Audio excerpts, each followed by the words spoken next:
오늘 말씀 제목 베드로처럼 이라는 제목으로 말씀 나누도록 하겠습니다. 마태복음 16장 18절 한 절 함께 한 목소리로 봉독합니다. 또 내가 내게 이르노니 너는 베드로라. 내가 이 반석 위에 내 교회를 세우리니 음부의 권세가 이기지 못하리라. 아멘. 아멘. 아멘. 베드로 사도를 생각하면 여러분 어떤 생각이 드십니까? 거친 사람? 아니면 잘 흥분하는 사람? 아니면 수제자? 어떤 모습을 기억하십니까? 저는 오늘 우리가 베드로가 어떻게 변화되는지, 주님이 베드로를 어떻게 건드리시면서 만져가시는지, 그 안에서 베드로는 어떻게 하나님의 나라를 끝까지 이루기 위해서 노력하는지 함께 보기를 원합니다. 베드로는 예수님의 첫 제자 중에 한 명이었습니다. 그리고 수제자가 되었죠. 우리가 잘 알고 있는 것처럼 이 사람은 아주 거침없는 성격입니다. 다혈질에다가 거칠고, 아시겠지만 계속 칼 들고 다니고 어떻게든 막 부딪히는 이런 사람이었습니다. 하지만 또 예수님의 열렬한 지지자였고 수제자였고 친구였고, 또 예수님께서 뭐라고 말씀하셨습니까? 반석 위에 너가 반석이 될 거라고, 그 위에 교회를 세우겠다고 말씀하셨습니다. 그리고 갈라디아서에서는 교회의 기둥이라고 말씀을 하셨습니다. 그는 많은 강점을 가지고 있는 사람이었지만 우리가 잘 알다시피 실패도 많았고 포기도 많았습니다.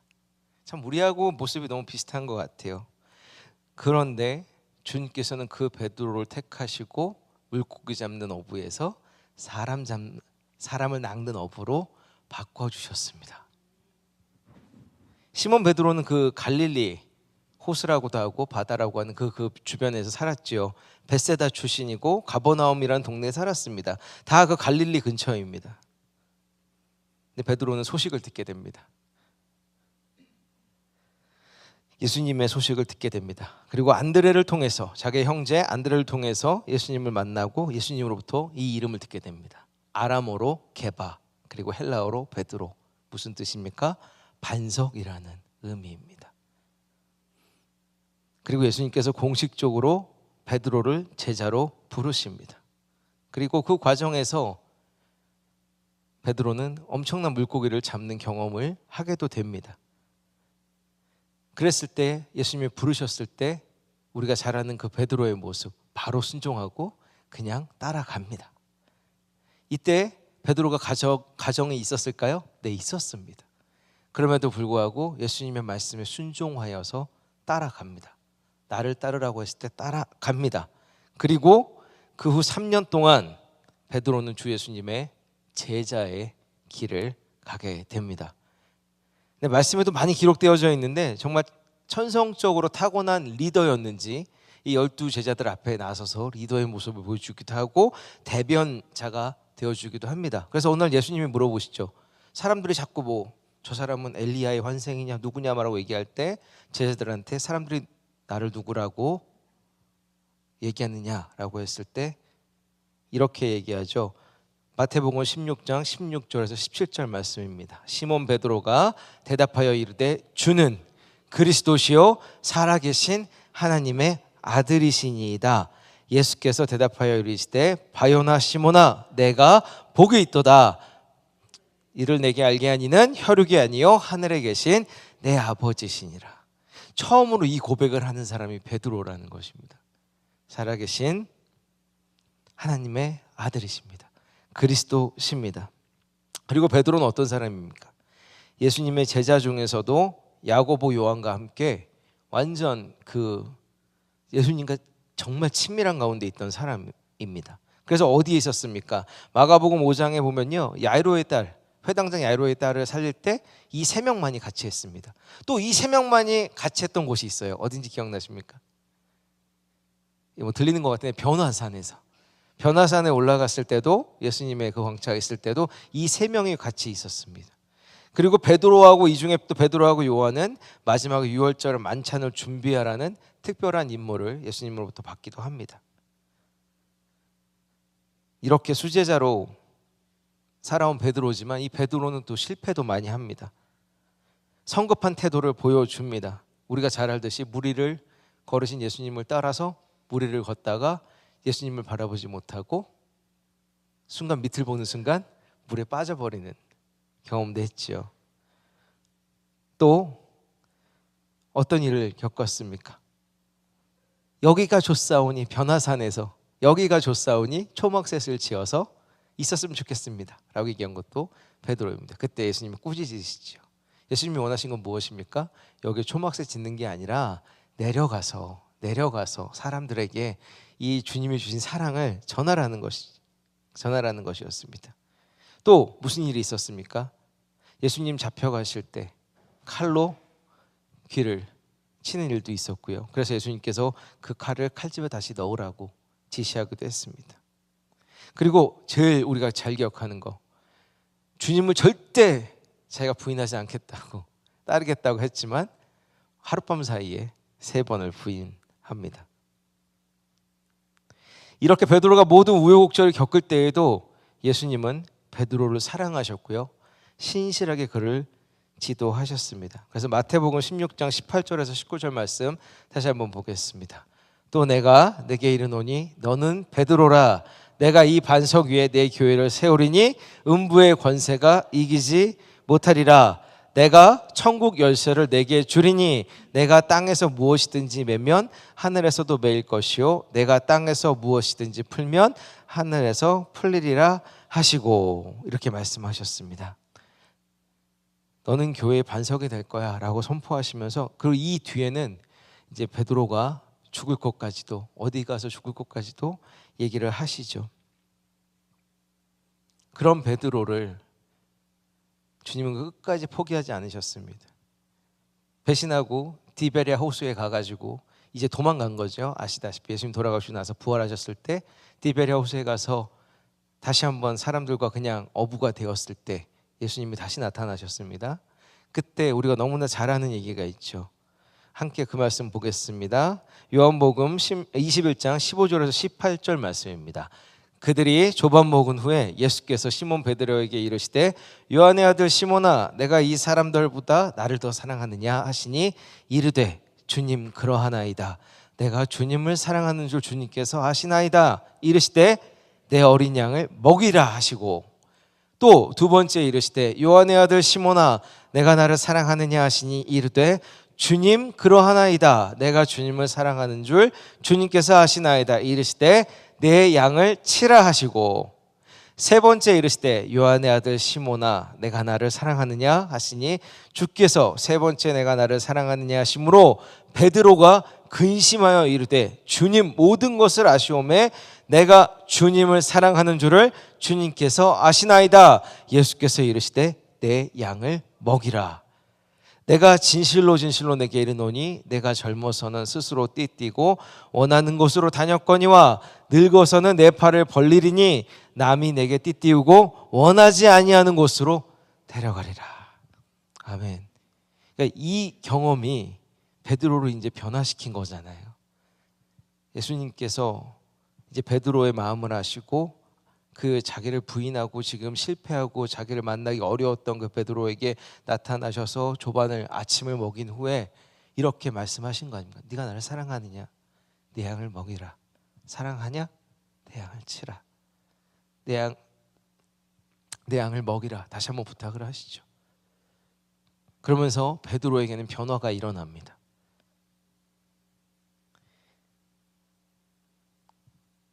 그러면서 예수님은 승천하시고 이제 베드로의 변화가 일어나기 시작합니다. 사도행전에 보시면 성령을 받은 후에 베드로가 2장에 사람들 앞에서 담대하게 설교를 합니다. 말씀 선포를 합니다. 하니까 3,000명의 사람들이 예수님을 영접합니다. 그리고 교회가 세워지기 시작합니다.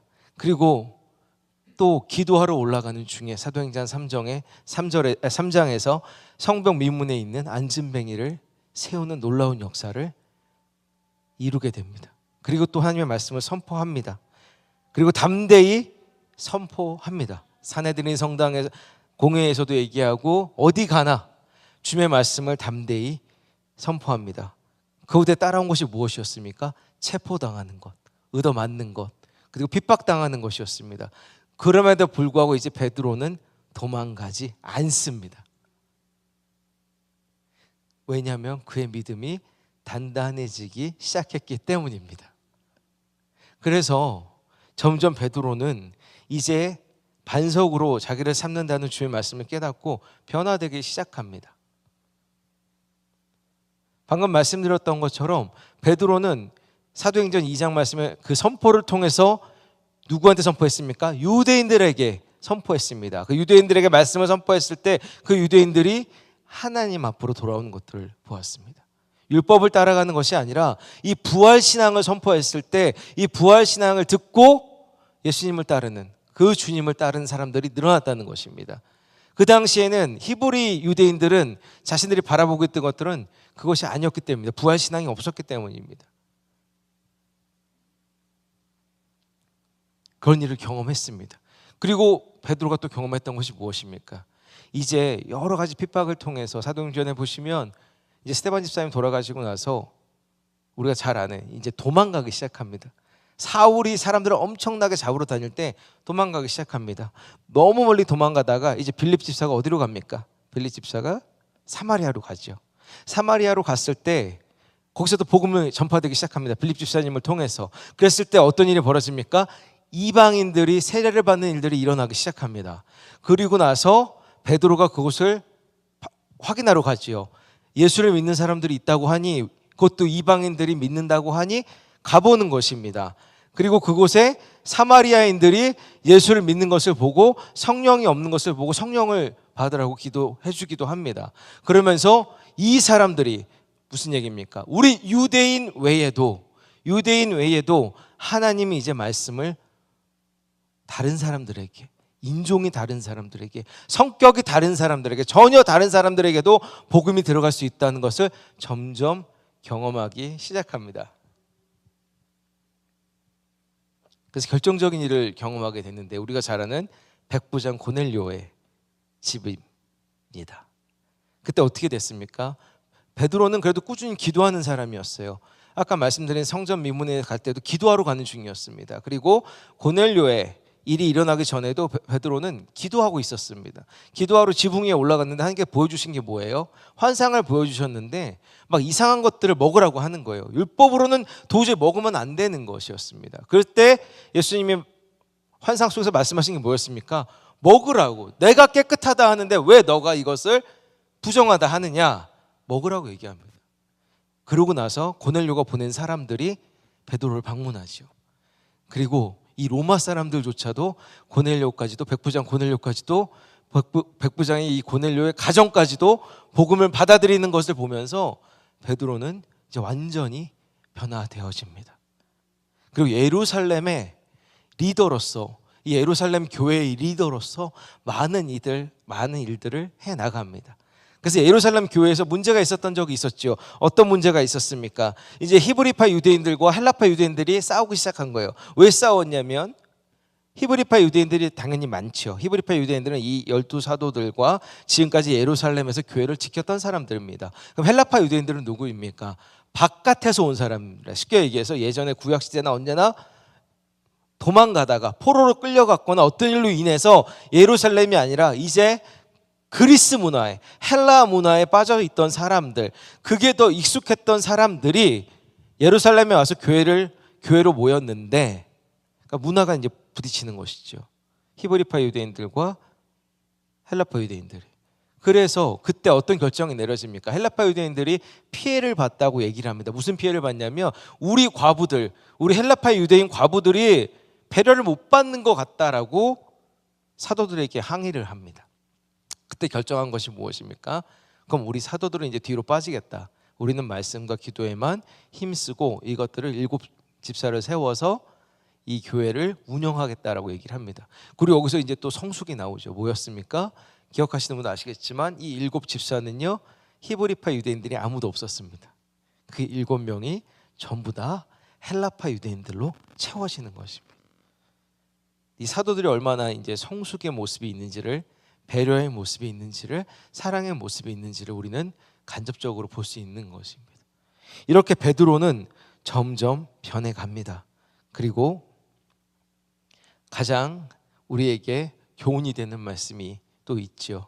갈라디아서 2장에 보시면 안디옥을 방문합니다. 베드로가 안디옥을 방문하는데, 안디옥에 있는 교회를 방문해서 그 유대인들이 아니라 이제 이방인들도 만나는 것입니다. 그런데 하나를 보죠. 뭘 보냐면 저쪽에서 오고 있는 히브리파 유대인들을 보게 됩니다. 한 무리의 히브리파 유대인들을 보게 됩니다. 그들이 오니까 어떤 마음이 순간적으로 들었냐면, 저들에게 이걸 보이면 안 되겠다, 걸리면 안 되겠다. 왜? 내가 지금 이방인들하고 이렇게 교제하고 있는 것을 핍박받기 싫은 거예요. 무슨 말을 듣기가 싫은 거예요. 그래서 그 자리를 피합니다. 그러다 보니까 옆에 있던 바나바까지도 같이 피합니다. 근데 그걸 누가 봤냐? 바울이 봅니다. 근데 바울이 그것을 신랄하게 비판합니다. 베드로, 당신 어떻게 그럴 수 있냐고. 근데 이 말씀을 왜 드리냐면, 자, 예루살렘 교회에선 누가 더 큰 사람일까요? 포지션으로 치자면 베드로가 훨씬 큰 사람입니다. 수제자의 대표 리더고 교회를 이끌어가는 사람입니다. 바울은요, 이제 인정받긴 시작했지만 아직도 의심받고 있던 사람이었습니다. 저 사람은 우리를 잡아갈 수도 있다, 변심했다고 속이고 잡아갈 수 있다고 의심도 받았고, 지금 바울로 열심히 사역하고 있지만 베드로에 비해서는 아니었습니다. 근데 이 말을 했을 때 베드로는 그 말에 대해서 어떠한 반응을 하지 않습니다. 싸우지 않습니다, 바울하고. 그리고 베드로는 어떻습니까? 나중에 요한과 마가와 함께 시간을 보내면서 그 자신이 예수님과 겪었던 이 모든 얘기들을 전해줍니다. 그래서 예수님과 함께 했던 이 기록을 듣고 마가가 마가복음을 더 자세히 적었다는 것입니다. 그리고 마지막에 베드로는 자신이 경험했던 것들을 베드로 전서와 후서로 기록하게 됩니다. 베드로의 모습을 보면서 우리의 모습을 또한 보게 되는 것 같습니다. 우리의 처음 하나님을 믿었을 때 모습을 기억하십니까? 아직은 다듬어지지 않은, 진짜 모퉁이 돌 같은, 막 여기저기 뭐가 나고 튀어나와 있는, 여러분들은 하나님께 선택받은 분이신 걸 믿으시기 바랍니다. 그렇다면 하나님은 여러분들을 만져 가실 것입니다. 두려워하지 마시기 바랍니다. 그리고 하나님께 오늘 우리가 했던 찬양처럼 하나님이 찾으시는 그 한 사람이 여러분들이 되시기를 축원드립니다. 그래서 하나님이 원하실 때 하나님의 말씀대로 순종해서 하나님의 일을 이루는 분들이 되시기를 축원드립니다. 베드로는 그렇게 변화되어 갔습니다. 어떻게 보면 베드로도 여러 많은 성경에 기록되지 않은 제자들이나 믿었던 사람들처럼 없어질 수도 있었습니다. 하지만 첫 번째, 예수님은 그 베드로를 포기하지 않으셨습니다. 베드로가 아무리 실패하고 아무리 부인하고 잘못을 저질렀어도 예수님은 끝까지 포기하지 않으시고 그 베드로를 사랑하셨습니다. 동일하게 그 하나님이 여러분들을 사랑하십니다. 우리를 사랑하십니다. 동일하게 우리가 실패했어도, 우리가 하나님을 부인했어도, 우리가 하나님을 싫다고 고백했어도 하나님은 끝까지 포기하지 않으시고 우리를 붙들고 계십니다. 그리고 우리가 다시 하나님께 돌아왔을 때 그 탕자의 아버지처럼 하나님은 기뻐하시며 무엇보다도 반기시며 무엇보다도 축복하신다는 것입니다. 기억하시기 바랍니다. 그것을 주님께서는 참을성 있게 가르치셨습니다. 베드로에게 따라오라고, 베드로에게 삶을 통해서 말씀하셨다는 것입니다. 예수님께서는 우리에게 계획하신 것이 분명히 있으십니다. 믿으십니까? 제가 지난 화요일 날도 함께 꿈을 꾸자고 말씀을 드렸는데, 우리 교회를 통해서 하나님께서 이루고자 하시는 것이 분명히 있으실 것입니다. 그 꿈을 함께 보기를 원합니다. 그리고 우리가 정말 그 믿음을 가지고 나아가기를 소원합니다. 어떻게 보면 세상 사람들은 항상 우리를 바라보면서 믿는 사람들이 왜 저래 이렇게 말할 수도 있습니다. 우리가 상처받을 수도 있습니다. 하지만 우리도 인정할 것은 우리의 아직 연약함이 있음을 인정하고 우리가 좀 더 나아질 수 있다는 것을 믿고 하나님의 만지심으로 말미암아 그 일을 이루게 될 줄 믿습니다. 거기에 필요한 것은 우리의 또한 겸손한 모습이겠죠. 그래서 빌립보서 1장 6절에 이렇게 기록되어져 있습니다. 너희 안에 착한 일을 시작하신 이가 그리스도 예수의 날까지 이를 이루실 줄을 우리가 확신하노라. 아멘. 우리에게 소망을 주시는 분도 주님이시고 그걸 이루실 분도 주님이십니다. 근데 여러분 기억하십시오. 주님은 항상 사람을 통해서 일하십니다. 우리를 통해서 일하신다는 말씀입니다. 우리는 오늘 베드로를 통해서 무엇을 보게 되는 것입니까? 이 베드로의 성숙함은 어떻게 나온 것입니까? 베드로는 주님을 부인하고 주님을 떠났었고 그런데 다시 돌아와서 나중에는 어떻게 됩니까? 교회의 정말 기둥이 되었습니다. 그리고 교회를 겸손히 섬겼습니다. 자기보다 낮아 보이는, 포지션이 낮아 보이는 사람의 핍박이 아니라 핀잔을 들었을 때도 겸허히 받아들였습니다. 그리고 기도하는 사람이었습니다. 시간을 떼서 기도하던 사람이었습니다. 그리고 결국에는 어떻게 됩니까? 십자가에 거꾸로 달려 돌아갈 때까지 주의 말씀에 순종해서 나아간다는 것입니다. 그것을 주님은 벌써 예언하셨는데 그대로 말씀대로 살아갔다는 것입니다. 그리고 그 베드로의 영향력으로 인해서 예루살렘 교회가 단단히 서갔다는 것 또한 부인할 수 없습니다. 바울은 선교를 하고 정말 새로운 것에 말씀을 선포한 사람이었다면 베드로는 계속해서 교회가 건강하게 성장할 수 있도록 중심을 잘 잡아주는 사람이었습니다. 그래서 반석이라는 얘기를 듣게 되는 것이지요. 우리는 어떻습니까? 여러분들 어떤 모습이 있으십니까? 나는 성숙해져 가고 있습니까? 여러분들은 조금씩 더 품이 넓어지고 계십니까? 우리에게는 주님께서 주신 기본적인 성격이 있습니다. 그리고 주님이 주신 성품이 있습니다. 여러분 성격은 잘 안 바뀌어요. 그 성격으로 좋은 일도 할 수 있고 나쁜 일도 할 수 있습니다. 근데 주님을 만나게 되면 우리가 바뀔 수 있는 게 있습니다. 우리의 성품입니다. 그 성품이 바뀌면 베드로처럼 우리는 낮아질 수 있다는 것입니다. 그리고 베드로처럼 다른 사람들을 내 위에 세울 수 있다는 것입니다. 그렇게 됐을 때 우리가 볼 수 있는 유익은 무엇입니까? 하나님을 더 깊이 있게 만날 수 있다는 것입니다. 기대가 되십니까? 우리에게 그 모습이 있기를 소원합니다. 주님께서 우리를 부르실 때 그냥 부르지 않으셨습니다. 우리에게 소망을 주셨고 꿈꾸게 하셨고 그것을 이루실 분이 주님이라면 우리는 그 주님을 따라가야 될 줄 믿습니다.